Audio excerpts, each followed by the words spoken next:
Bienvenue dans Déclic et des claques, le rendez-vous des audacieux et des aventuriers de la vie. Je suis Pauline et je suis ravie de vous accueillir dans ce voyage où nous explorerons les récits inspirants de celles et ceux qui osent sortir des sentiers battus et façonner leur propre chemin. Parce qu'un déclic peut être suivi de sacrées claques, parce que des claques peuvent faire naître un véritable déclic, parce qu'on a tous envie un moment de prendre nos clics et nos claques, découvrons ensemble les parcours de nos invités, les moments décisifs, les défis surmontés, les leçons apprises, pour nous donner à notre tour l'envie d'oser.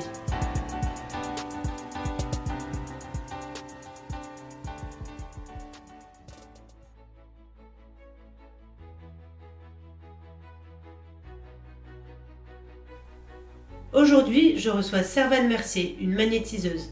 Après un parcours professionnel de 20 ans dans l'industrie de la santé, Servane a souhaité s'orienter vers un métier avec plus de sens, avec la volonté de vouloir aider les gens en direct. Dans son process de reconversion, Servane a petit à petit pris conscience qu'elle pouvait allier cette volonté d'aider les autres et les facultés de magnétisme qu'elle avait depuis longtemps. Petite info sur le magnétisme, c'est une pratique de soins alternative avec un champ d'action très vaste qui fait appel aux énergies du corps pour revitaliser le patient et soulager ses douleurs. Dans cet épisode, Servane nous raconte les étapes qui l'ont menée jusqu'ici, les préjugés du métier et autres défis qu'elle a surmontés pour vivre aujourd'hui pleinement de cette activité. Bonjour Servane. Bonjour Pauline. Merci de m'accueillir dans ton cabinet ici à Vertou, à côté de Nantes. Avec grand plaisir. Tout d'abord, tu peux nous raconter un peu ton parcours jusqu'à ta reconversion, dont on va parler juste après. Donc moi, j'ai toujours travaillé dans le domaine de la santé, d'abord dans le maintien à domicile des personnes âgées. Et après, je suis rentrée dans le groupe Air Liquide, où j'étais dans la filière healthcare, dans la partie assistance respiratoire. Donc j'ai fait plusieurs entités, d'abord comme responsable de service, et puis ensuite responsable d'agence. À côté de ça, tu as un don, qui est le magnétisme. Tu peux nous dire depuis quand tu as découvert que tu avais ce don, comment tu l'as découvert? Est-ce que ça s'est fait progressivement? Est-ce qu'il y a eu un moment clé dans ta vie? Alors, don, moi je trouve toujours que ça donne une notion très prétentieuse. Je préfère parler de faculté. Okay. Et c'est vrai que quand j'étais petite, je me sentais toujours un peu en décalage, toujours à part, un peu dans ma bulle. Je me posais pas mal de questions existentielles sur le sens de la vie. Et du coup, mes parents m'ont emmenée plutôt voir des psys. Qui n'ont pas pu faire grand-chose pour moi, évidemment, parce que dans ma famille, on n'était pas du tout dans ces sphères-là. Donc, j'ai grandi comme ça, mais j'avais quand même toujours cette espèce de truc, ou cette notion de vouloir aider les gens. Moi, je jouais pas forcément à la marchande. Quand je jouais, j'avais une pièce comme ça, un cabinet, et ce que j'aimais, c'était d'aller ouvrir la porte et accueillir les gens qui m'attendaient dans la salle d'attente. Je les faisais rentrer et je les aidais. Et bon, à l'époque, ça s'arrêtait là. Donc, je ne suis pas du tout scientifique, donc toutes les études de médecine, etc., c'était même pas la peine d'y penser. Et j'ai vraiment fait le lien avec ces ressentis d'enfants grâce à mon second mari. Dans sa famille, ils sont très, très ouverts sur ces sphères alternatives. Il a une cousine qui est magnétiseuse, il coupe le feu, etc. Donc c'est en discutant avec eux, comme forcément j'avais confiance en eux, je me sentais à l'aise. Et c'est eux qui m'ont permis de faire le lien, le pont entre les ressentis d'enfants et ce magnétisme en fait qui demandait qu'à être développé. Et ça, t'as jamais voulu en faire ton métier ou alors tu savais pas que ça existait? Si, je savais que ça existait, mais je n'ai jamais imaginé... en fait, je pense que je me suis mis beaucoup de freins en me disant que l'image du magnétisme est tellement négative, il y a tellement d'a priori sur ce métier-là, que je pourrais jamais en faire un métier. Après ton parcours pro dans le milieu de la santé, qu'est-ce que tu as fait dans un premier temps? Je crois que tu as quitté ton boulot un moment pour faire quoi au départ? Quand j'étais en poste, on va dire, on parlait beaucoup de l'hypnose dans l'accompagnement thérapeutique des patients. Et ce qui me plaisait, c'était cette possibilité de m'occuper des patients, mais à ma manière. Ça se passait très bien là où j'étais, mais moi, j'étais de l'autre côté. En fait, j'étais dans la partie management, chiffres, résultats, pression commerciale, etc. Et moi, ce qui m'intéressait, c'était vraiment les personnes et de pouvoir aider les personnes. Donc, l'hypnose, je le voyais un peu comme le moyen de faire un tremplin, de rester quand même dans la santé, avec une pratique qui aujourd'hui, est, on va dire, reconnue, plus courante, voilà. Donc l'idée, c'était de quitter mon poste pour devenir hypnothérapeute. Et comme j'avais plusieurs mois à attendre entre la fin de mon contrat et le début de la formation, et que je ne sais pas rester à rien faire, j'ai pris l'option de m'installer et de faire du magnétisme. Mais vraiment au début, c'était plus dans l'idée de me faire un réseau, voilà, de voir un petit peu comment je pouvais m'organiser en m'installant à la maison. Et quand j'ai commencé la formation en hypnose, ce qui s'est passé en parallèle, c'est que le bouche à oreille a très vite fonctionné avec le magnétisme, que je faisais au début comme ça. Je me souviens, je cherchais des cobayes pour pouvoir aussi même moi m'entraîner et savoir ce que j'étais capable de faire ou de pas faire. Et puis c'est monté en puissance rapidement, si bien que j'avais du mal après à suivre la formation en hypnose. Je me suis rendu compte aussi que c'était pas forcément ma famille. En fait, ça me faisait plus peur qu'autre chose. Ouais. Alors que quand je faisais le magnétisme, j'étais vraiment dans mon élément. Et je me suis mis pas mal la pression pour finalement me rendre compte que le magnétisme, ça a fonctionné très bien, que j'aimais ça. Et que il était peut-être temps d'assumer justement ce statut de magnétiseuse officiellement, quoi. Donc en fait, tu t'y es mis petit à petit au début, jusqu'au moment où tu as vu que ça prenait de l'ampleur et tu t'es dit, ok, en fait c'est ça que je vais vraiment me lancer là-dedans. Ouais, c'est ça s'est vraiment fait tout seul et surtout très vite. Ouais. Et que par le bouche-oreille. C'est ce qui m'a permis aussi de prendre suffisamment confiance en moi pour me dire, ok, c'est ça, quoi. Pour te lancer vraiment dans cette activité, tu as dû apprendre des nouvelles choses, faire des formations sur ce sujet. Est-ce qu'il y a des formations qui existent, des accompagnements, des coachings, je sais pas? Surtout pas. Surtout pas. En fait, il y a autant de façons de faire que de magnétiseurs. Au début, pareil, toujours dans l'idée d'être un peu quand même cadré, j'ai acheté plein de bouquins, j'ai regardé plein de reportages sur le sujet, mais en fait, ça me parlait absolument pas parce que chaque magnétiseur a sa façon de faire et que le travail, il se fait surtout sur comprendre ce qui se passe au niveau de nos mains et c'est tout, en fait. Il y a pas... Pour moi, la formation qu'on peut voir sur Internet, devenez magnétiseur, moins 70% sur la prochaine formation du mois d'après, c'est du business et ça sert à rien en fait. Cette reconversion, elle a eu lieu à quel âge ? J'avais 43 ans. Ça fait 7 ans que je pratique. J'ai commencé à la maison. Après, j'ai intégré un autre cabinet avec...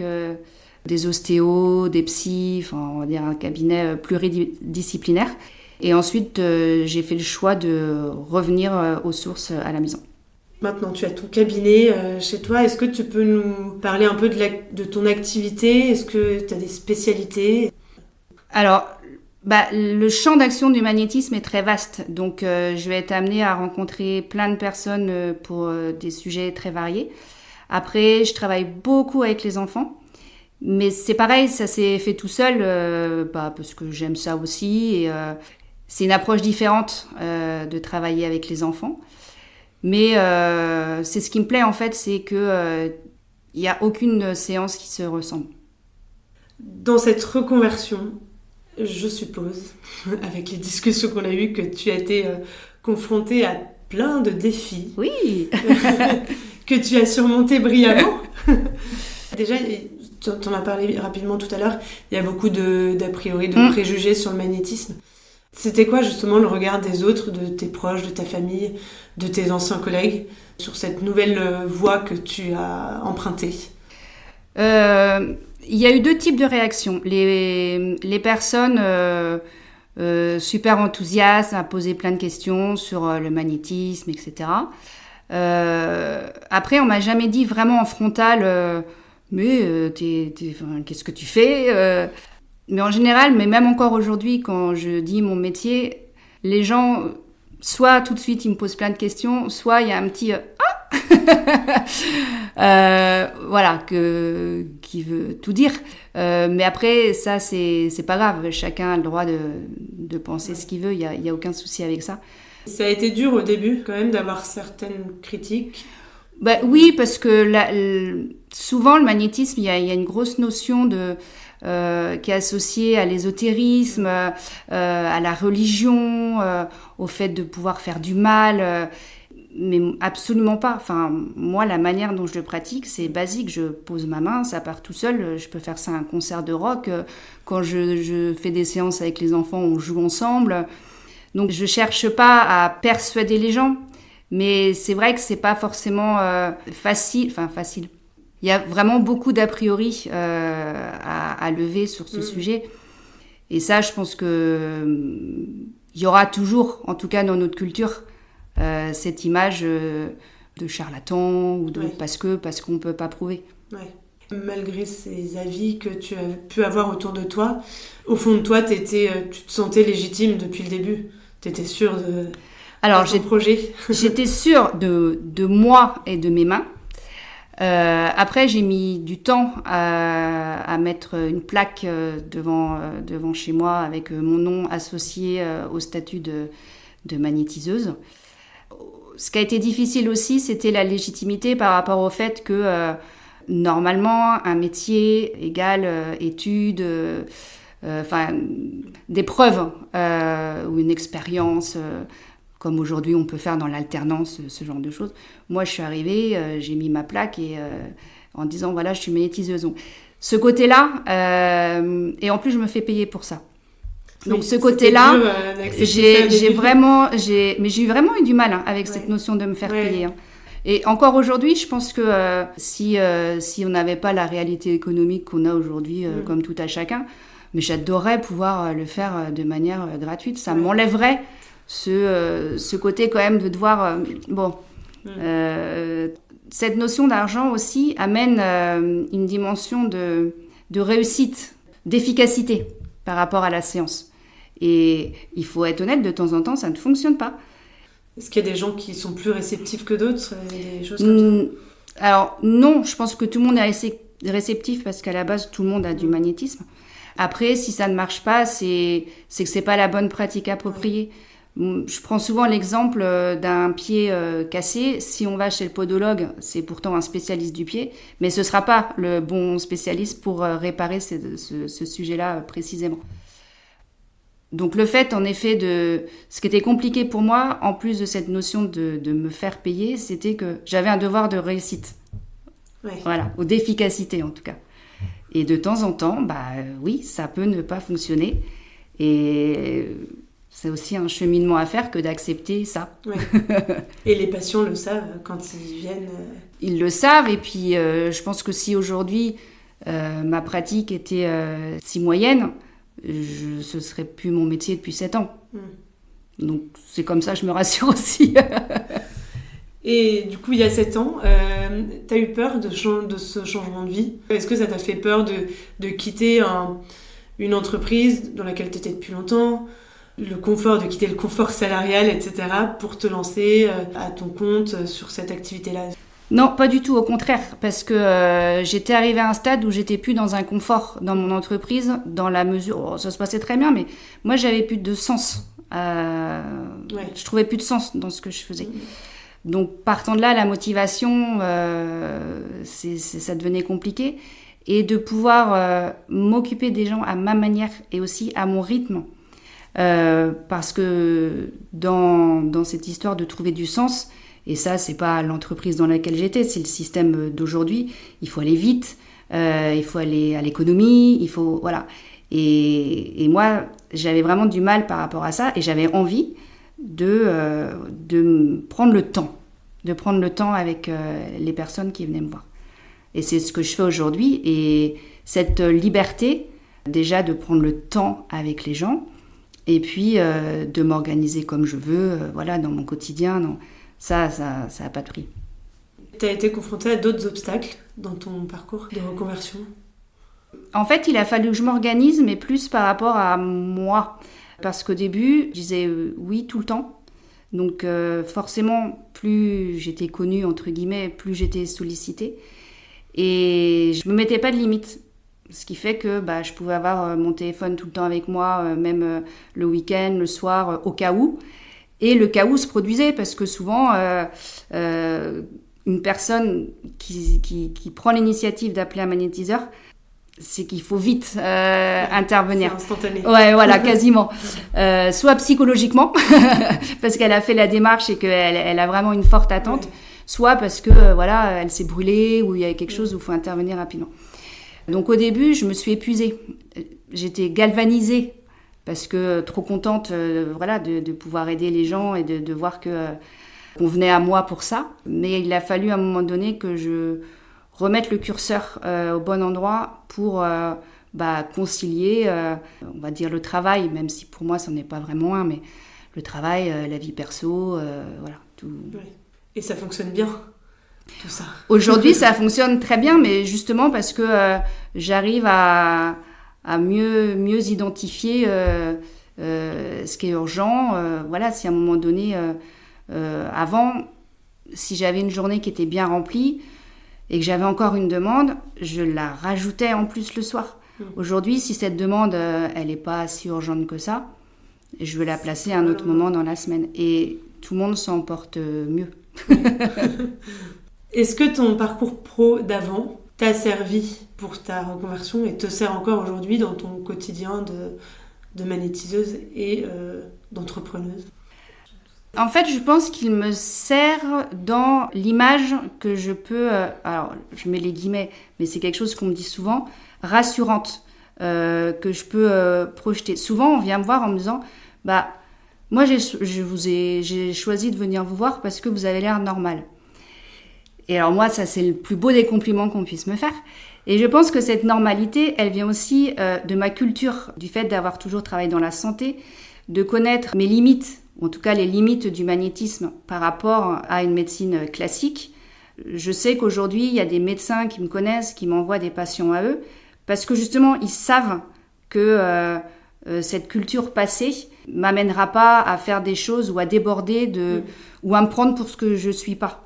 Ouais. Et c'est un peu le danger qu'on voit aujourd'hui dans ces pratiques énergétiques, magnétisme, tout ça, c'est très, très tendance, très à la mode. Mais il faut quand même garder les pieds sur terre et on n'est pas médecin. On est pareil, le terme de guérisseur, non. C'est la médecine qui guérit. Donc je pense que tout mon passé dans le milieu de la santé m'a vraiment mis cette barrière, en tout cas, qui je pense est indispensable pour bien faire ce métier-là. Est-ce que cette nouvelle vie t'a donné des compétences personnelles, humaines notamment, je pense, que tu avais sûrement déjà avant, mais elles sont peut-être certainement différentes. Ouais, je pense que le fait de voir toute la journée comme ça des gens de tous âges, de tous milieux, ça m'a appris la tolérance. Parce que c'est vrai que parfois, les gens viennent ici pour que je les aide, mais parfois leur sujet peut paraître minuscule. Et pourtant, pour eux, c'est une montagne. Et avant, moi, les personnes qui, par exemple, pouvaient se plaindre pour un petit bobo ou pour un truc, j'avais envie de dire, y a pire dans la vie, ou ça va, Et aujourd'hui, en fait, je me rends compte que c'est vraiment, c'est profond, et que tout le monde voit pas forcément les choses... mais la jauge n'est pas la même. Voilà, exactement. Mais par contre, que leur émotion, que leur tristesse, leur douleur, elle est vraiment là, elle est réelle. Et je pense que ça m'a vraiment appris la tolérance par rapport pas aux émotions des gens, mais... Au ressenti, Ouais. Tu nous en parlais tout à l'heure, mais est-ce qu'il y a une rencontre qui t'a poussée dans ta reconversion ? Alors tout à l'heure, tu nous parlais de ton deuxième mari et de sa famille qui était assez ouverte sur ce sujet-là, qui t'a permis de peut-être te conforter dans ces idées-là. Est-ce qu'il y a une autre personne qui t'a En fait, envie c'est une succession d'événements. Ce qui m'a aidé à passer le cap, c'est que j'ai dû être opérée du pied, voilà, enfin absolument rien de grave, mais j'ai été immobilisée pendant 2 mois. Et pendant ces 2 mois, il s'est passé pas mal de choses. Voilà, il y a eu un deuil, et j'ai eu le temps de me poser les bonnes questions. Et suite à ça, j'ai été hospitalisée aussi dans un centre de rééducation, où là, on avait plusieurs ateliers et j'étais suivie par un ergothérapeute qui était dans son monde à lui. Il n'était pas comme les autres dans sa façon d'aider ses patients. Et moi, j'ai adoré son approche parce qu'il le faisait justement avec sa manière à lui. Et pendant que les autres apprenaient les gestes et postures pour remplir leur caddie, etc., nous, on allait faire du Qigong dehors et on travaillait sur ce qui se passait à l'intérieur de nous et de nos émotions et tout ça. Et il m'a vraiment marqué dans ma réflexion, justement parce qu'il faisait son métier, mais autrement. Et avec sa petite touche à lui, quoi. Ouais. Voilà. Donc c'est une méthode qui t'a inspiré. Ouais, c'est un personnage... et en plus, avec des super résultats derrière, parce que c'est pas parce qu'on fait différemment qu'on fait mal. Ouais.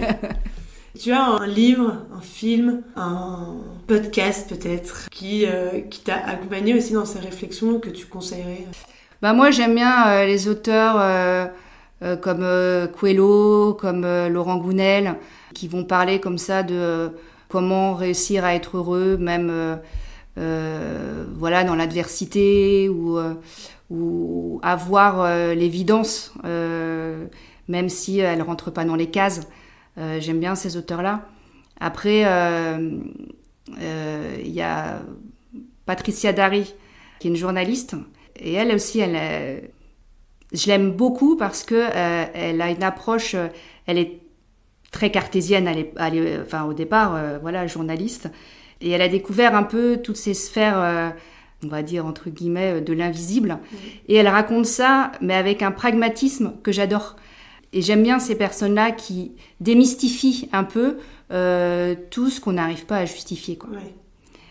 Et qui amènent aussi une notion rassurante.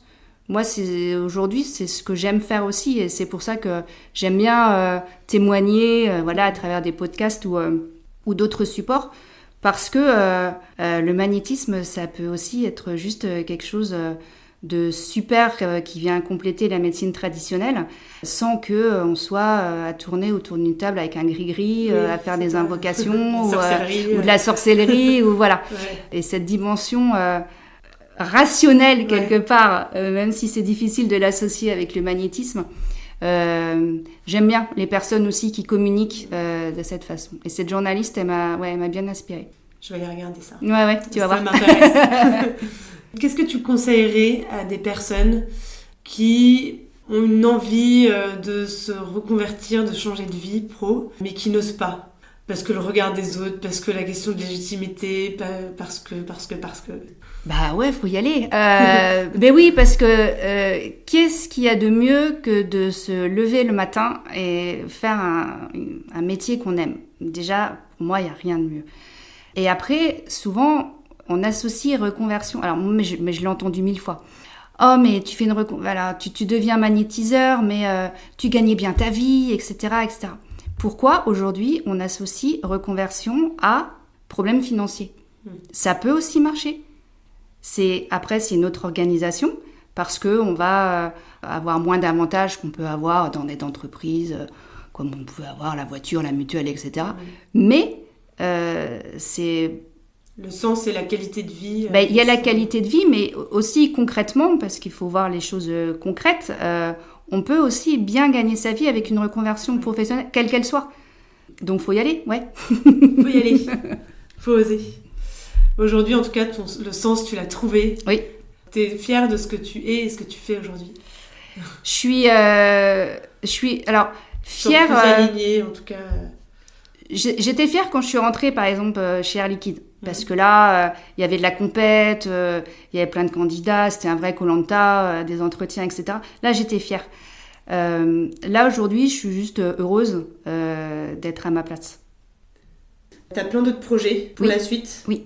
Tu peux nous les exposer un peu ? Oui. Donc moi, ce que j'aime faire, c'est justement venir témoigner, parler du magnétisme pour rassurer les personnes, changer un peu les a priori. J'ai écrit un livre là-dessus, sur mon histoire. Je l'apprends. Intéressant. Mais oui, parce que en fait, je n'arrive pas trop à le terminer, parce qu'à chaque fois, j'amène des petites modifications à droite, à gauche.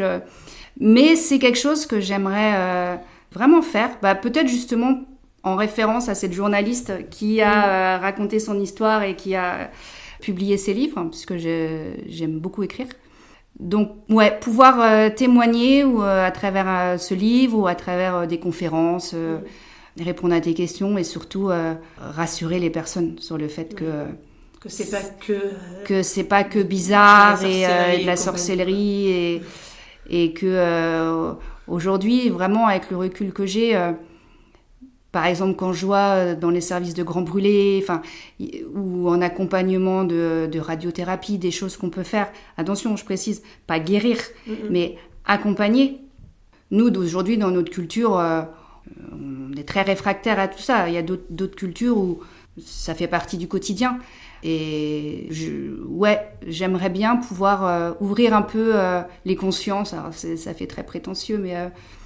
ou démystifier, c'est audacieux, mais démystifier en tout cas tout ce qui peut tourner, même autour des pratiques alternatives en général, parce que il y a plein de belles choses. Ok, il faut faire le tri, parce qu'il y a aussi des choses qui relèvent plus du business et du marketing, etc. Mais aujourd'hui, quand on travaille l'émotionnel, quel que soit son âge, on se rend compte que les bénéfices aussi sur le physique, ils sont pas neutres. Et de prendre tout le corps humain comme ça dans sa globalité, on peut avoir des chouettes résultats. C'est trop bien. On va suivre ça. Alors, on attend ton livre avec impatience et les conférences. Et voilà. Parfait. Est-ce que pour finir, tu as une anecdote sur ton métier ou quelque chose de marrant qui se raconte Parfois, j'ai des demandes assez farfelues. Sans rentrer dans le secret professionnel, vas-y. Non. De toute façon, je donnerai pas de nom parce que c'est des séances que j'ai refusé de faire. Une dame, une fois, m'a demandé de l'aider à retrouver l'amour. Donc, non, désolée. Je ne sais pas faire. Une fois aussi, un monsieur qui m'a appelé d'Île-de-France en me disant je voudrais que vous désenvoûtiez mon fils. J'ai dit non. Si, je vous ai trouvé sur Internet, c'est un signe. Donc c'est vous que je veux venir voir. J'ai dit mais monsieur, d'abord ces trucs-là, moi ça me fait peur. Voilà. Là, c'est hors de ton champ. C'est hors de mon champ et je ne vous ferai pas faire venir d'aussi loin. Sachant en plus dans ma tête, je me disais probablement que son fils il a des vers parce que la plupart du temps les enfants quand ils sont super excités c'est le cas. Bref, donc parfois oui, je peux avoir des demandes bizarres ou des personnes. Ça c'était assez cocasse aussi. Une dame qui était persuadée que j'étais médium. Oui. Et pareil. Ça, c'est les préjugés, les raccourcis que les gens font. Voilà.